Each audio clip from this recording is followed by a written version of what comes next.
Pero vayamos al corazón del conflicto, a las soluciones. ¿Qué se puede hacer? ¿Cómo salir de esta encerrona que es Oriente Medio? En las negociaciones que se están llevando a cabo, y vosotros os habéis fijado y habéis comentado mucho las dificultades, ¿no? ¿Qué puede pasar? Yo creo que hay 5 puntos en esas negociaciones que son los grandes escollos de este conflicto, de esta negociación, de este intento de detener el horror que hemos vivido. El primero, por supuesto, son los rehenes. Casi medio centenar que quedan todavía en manos de Hamás. Y luego, por parte de los palestinos, la petición de que haya un intercambio entre esos rehenes que tiene y que secuestró el 7 de octubre hace 2 años y los presos que hay, miles de ellos, en las cárceles israelíes. Yo creo, sin embargo, que este no va a ser un gran problema.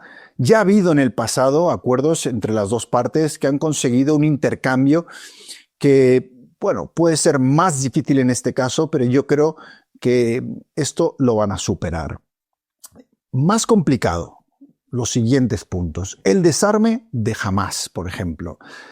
Es una de las condiciones que puso Trump en su plan para poner fin a los bombardeos de Israel. Y es también una de las condiciones que Netanyahu ha exigido.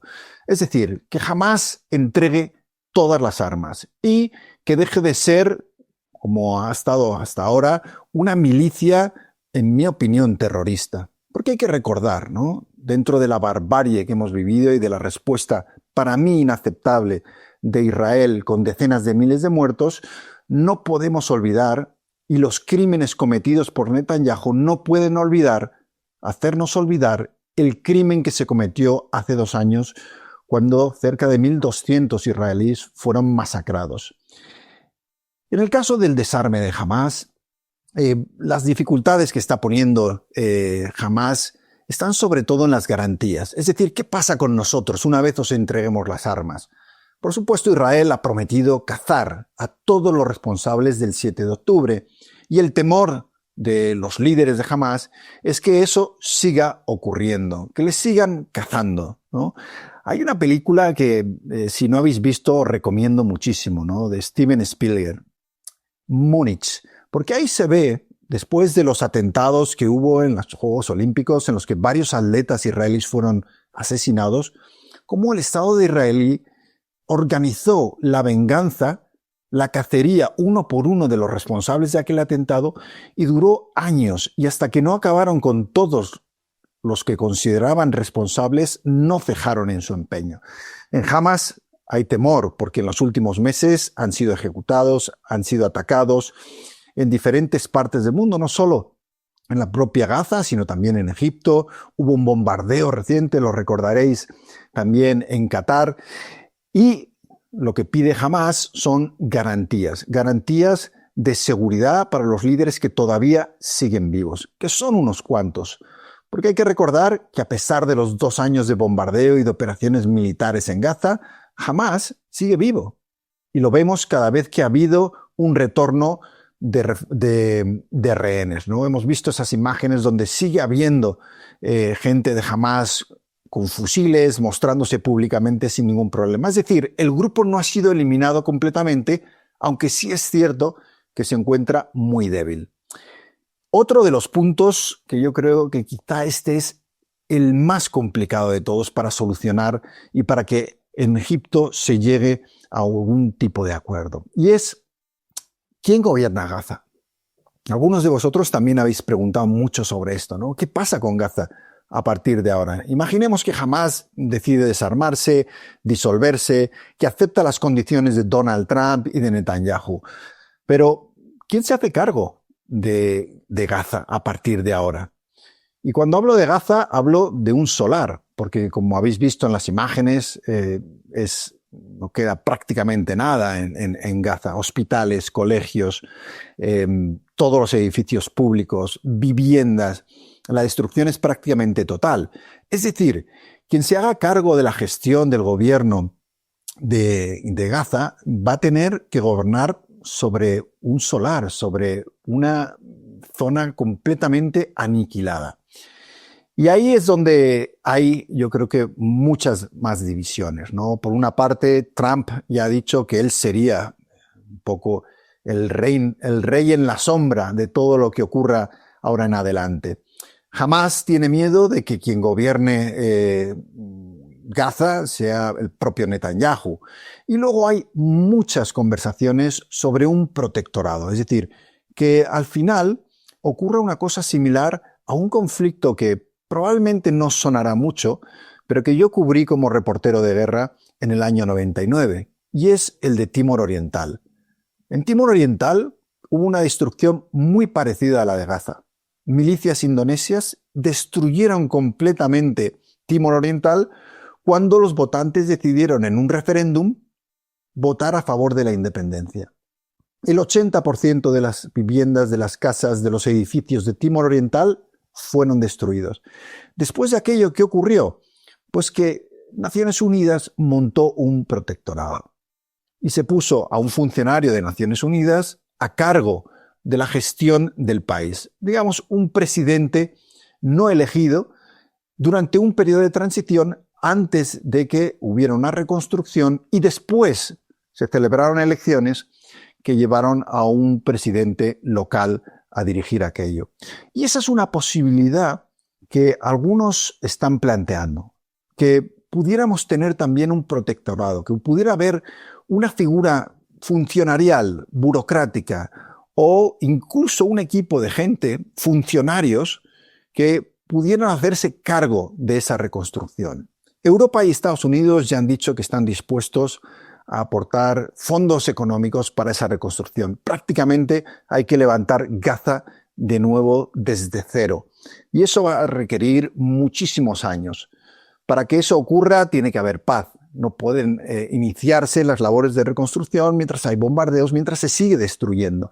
Entonces, una vez se llegue a ese acuerdo, entonces habrá que elegir quién gobierna Gaza. Y ahí es donde Hamás también tiene serios problemas para aceptar las condiciones que le están intentando imponer, porque quieren que esa institución la formen burócratas, sobre todo de países árabes, pero en todo caso independientes de Israel.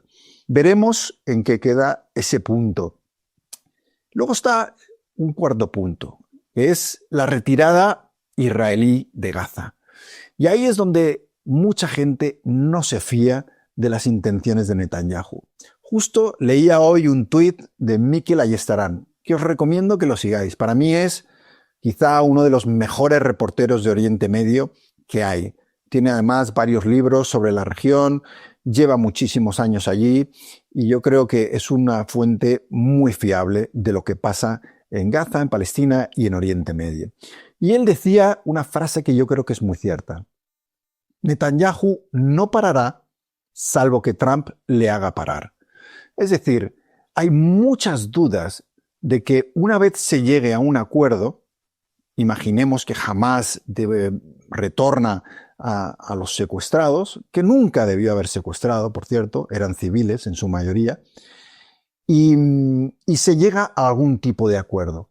El temor que tiene mucha gente es que Netanyahu, viendo su historial de las últimas décadas, una vez haya conseguido su objetivo, vuelva a reanudar el conflicto, vuelva a bombardear Gaza e insista en una medida que a lo largo de estos 2 años han anunciado tanto él como algunos de sus ministros, que es el control sobre la franja. Digamos que la expansión del Estado de Israel hasta el océano, hasta el mar. Ahí es donde yo creo que hay muchos recelos.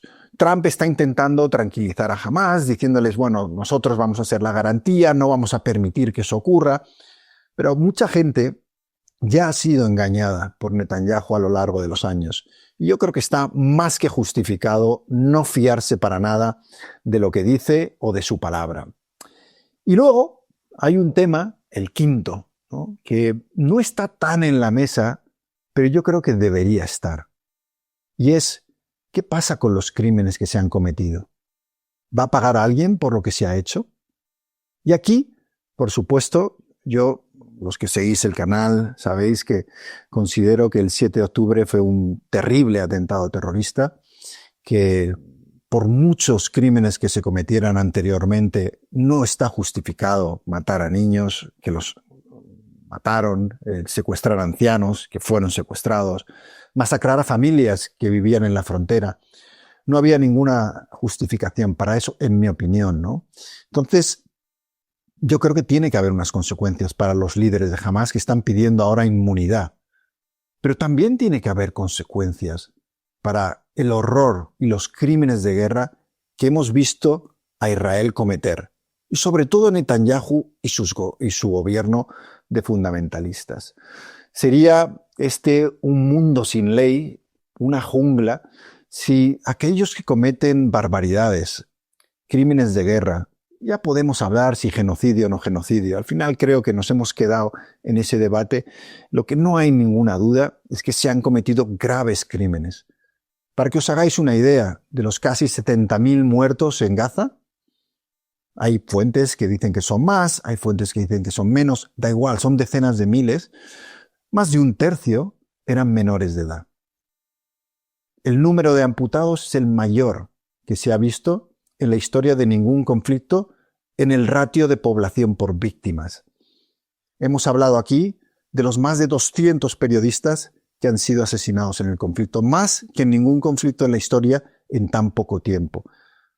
Es decir, se han cometido sin duda crímenes horrorosos en la respuesta que ha dado Israel y sobre todo el que tiene las manos manchadas de sangre es Benjamín Netanyahu. ¿Cuál sería para mí el desenlace ideal en este caso? Por supuesto que Netanyahu acabara siendo juzgado en una corte internacional y que también lo fueran los cerebros terroristas que ordenaron las masacres del 7 de octubre contra ciudadanos inocentes israelíes. Yo creo que, y lo he dicho en el pasado, en este conflicto en el que todo parece un partido de fútbol, ¿no? Donde todo el mundo toma partido por uno y por otro de una manera radical, donde nunca se ve ni se empatiza con el otro, yo creo que si hay una cosa en la que podríamos estar de acuerdo, es que la vida de un niño israelí y de un niño palestino valen lo mismo. Y que está igual de mal el matar a un niño, sea israelí o sea palestino. En el caso de Israel, estamos hablando, como decía antes, de miles de niños. Que además, y este es un punto muy importante, porque en las guerras que yo he cubierto en el pasado, por ejemplo en Afganistán, una de las cosas que veías es que los huérfanos de los conflictos que se habían provocado en Afganistán, muchas veces por potencias extranjeras, cuando crecían, se convertían en terroristas. ¿Por qué? Porque habían anidado el odio en ellos, porque habían visto cómo destruían sus aldeas, mataban a sus padres, a sus hermanos, a sus hermanas. El que piense que el horror que hemos vivido en estos 2 años y también anteriormente, el que piense que eso no va a tener consecuencias, que eso no va a venir en unos años a perseguirnos, está muy equivocado. Todos estos crímenes generan una ola de odio que luego es muy difícil detener.